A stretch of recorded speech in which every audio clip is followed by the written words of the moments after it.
حضور میرا یہ سوال ہے مفتی صاحب کی بارگاہ میں، یہ عرض ہے کہ یہ انسٹالمنٹ کیا ہے اور یہ قرض کی ادائیگی میں آئے گا، یہ کیا ہے؟ یعنی جو سامان وغیرہ، یہ جو کوئی بھی گاڑی وغیرہ لی جاتی ہے انسٹالمنٹ پہ، تو یہ اس کی ذرا رہنمائی فرما دیں، یہ کیا ہے؟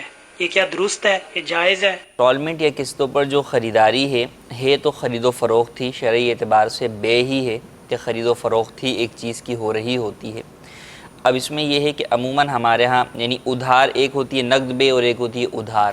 پھر ادھار میں بھی یہ ہوتا ہے کہ بھئی یکمشت ادھار کی ادائیگی ہوتی ہے، ایک یہ کہ قسطوں کی صورت کے اندر ادھار کی ادائیگی ہوتی ہے۔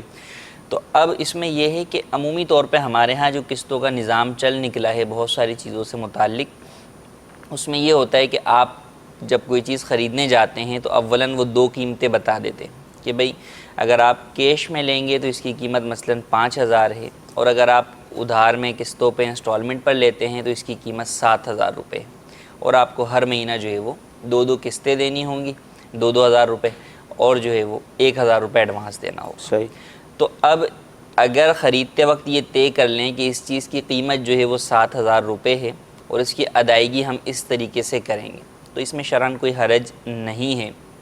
لوگوں کے ذہنوں میں یہ سوال ہوتا ہے کہ اگر نقد میں اس چیز کی قیمت کم ہے اور ادھار میں زیادہ ہے تو یہ سود ہے۔ یہ مطلقاً سود نہیں ہے، یہ سود اس وقت ہوگا جب کہ یہ کہا جائے کہ اس چیز کی قیمت تو 5,000 ہی ہے، اور جو آپ پیمنٹ لیٹ دیں گے اس لیٹ دینے کی وجہ سے 2,000 آپ مجھے زیادہ دیں گے، تو یہ اب جو رقم آ رہی ہے یہ اس چیز کے بدلے میں نہیں آ رہی، جو 2,000 اضافی آ رہے ہیں بلکہ یہ مدت کے مقابلے میں آ رہے ہیں، تو یہ تو سود ہوگا۔ اور اگر اس چیز کی قیمت ہی 7,000 طے کر لی جائے کہ بھئی یہ چیز ہی 7,000 روپے کی ہے، تو اس صورت میں حرج نہیں ہے اور سود نہیں ہے۔ ہاں لیکن ہمارے ہاں یہ ہوتا ہے کہ اگر قسط لیٹ ہوگی تو اس کے اوپر جرمانہ لگایا جاتا ہے کہ آپ کو اتنے فیصد جو ہے وہ مزید اضافہ کے طور پر دینا ہوگا۔